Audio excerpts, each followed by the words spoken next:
মহেশপুর গ্রামে বাস করত এক কৃষক পরিবার। মাঠের ঠিক মাঝখানে ছিল কৃষকের কুঁড়েঘর। সেখানে বাস করত কৃষক মজিদ এবং তার স্ত্রী রূপা।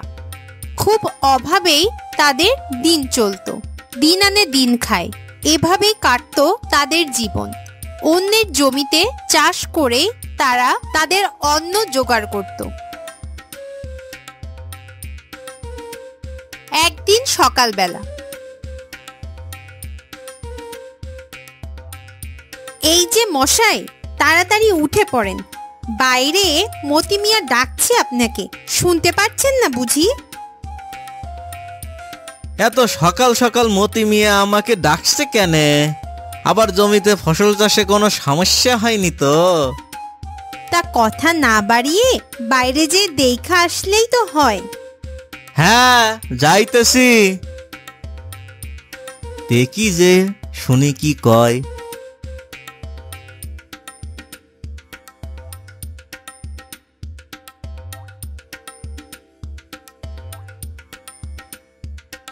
হ্যাঁ রে মজিদ, কই থাকোস? তোকে তো বাড়িতে পাওয়াই যায় না। আর বইলেন না বাবু, সারা দিন তো আর অন্যের জমিতে কামলা খাটি, তাই দিনে বাড়িতে থাকি না। তা বাবু, কোনো কাম আছে নাকি? হঠাৎ আমার বাড়িতে চলে আইলেন। কাম আছে বলেই তো আইলাম। তা কন বাবু, কি কাম? আগের দিন আমার জমিতে যে হাল চাষ করলি, ওই জমিতে পরশু শীতকালীন ফসল ফলাবি। এই নে শীতকালীন সব সবজির বীজ। আচ্ছা বাবু। মতি মিয়া এই বলে চলে গেল। যাক বাপু, এবার একটা কাজ জুটলো। এবার দুবেলা দুমুঠো ভাত খেতে অন্তত পারবো। পরের দিন সকাল হতেই মজিদ কাজে লেগে পড়ল।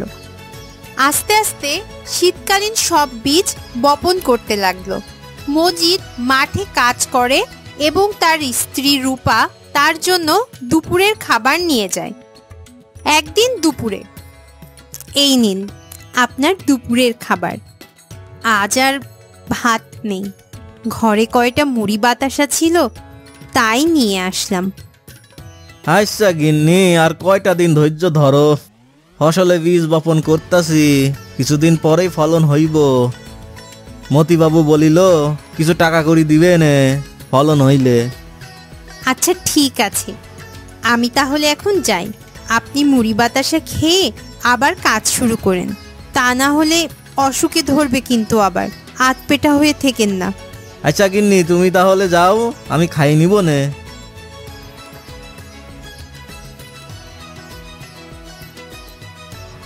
মজিদ যখন খেতে বসলো, তখন এক ফকির তার কাছে এসে আকুতি মিনতি করে কাতরাতে লাগলো কিছু খাবারের জন্য। বাবা, 3 দিন ধরে কিছু খাই নাই, আমাকে কিছু খেতে দেবে? মজিদের খুব মায়া হলো তার কথা শুনে। মজিদ কোনো প্রশ্ন না করেই তার খাবারটা ফকিরকে দিয়ে দিল। ফকির খাবারটা খেয়ে খুব খুশি হলো। ওপরওয়ালা রহমত করুক বাবা তোমার ওপর, আমার কাছে তোমাকে দেওয়ার মতো কিছুই নাই।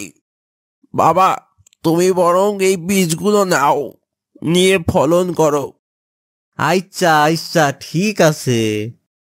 মজিদ আগের বীজ বপনের পাশাপাশি ফকিরের দেওয়া বীজগুলোও লাগিয়ে দিল।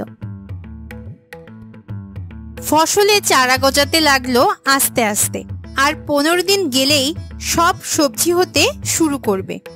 15 দিন ইতিমধ্যে হয়ে গেল।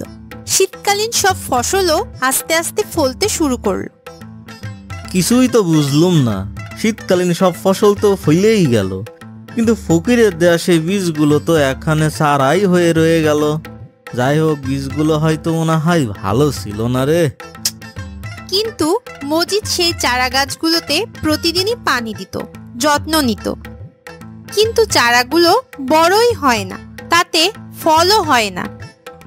হঠাৎ একদিন ভোরবেলায় মজিদ যখন শীতকালীন সব ফসল তুলতে তার জমিতে যায়, তখন সে দূর থেকে দেখতে পায় জমিটা কেমন যেন জলজল করছে। আরে কি ব্যাপার, কি ব্যাপার, জমিটা এমন জল জল করছে কেন রে? যে দেখি তো কি হইল। মজিদ জমিতে যেয়ে দেখে ওমা, ফকিরের দেয়া সেই বীজগুলোতে সোনার ফুলকপি ধরেছে। তারপর মজিদ বুঝতে পারল সেই ফকিরটি কোনো সাধারণ ফকির ছিল না, সে ছিল ওপরওয়ালার পক্ষ থেকে পাঠানো একজন দূত। তারপর মজিদ সোনার ফুলকপি তুলে বেচতে লাগলো হাটে। ধীরে ধীরে মজিদের সেই ছোট্ট কুঁড়েঘরটি এখন রাজপ্রাসাদ হয়ে গেল। তারপর মজিদ এবং তার স্ত্রী রূপা সুখে শান্তিতে সংসার করতে লাগলো। তাদের আর কোনো অভাব রইল না। অতএব ধৈর্যের ফল সবসময় মিষ্টি হয়।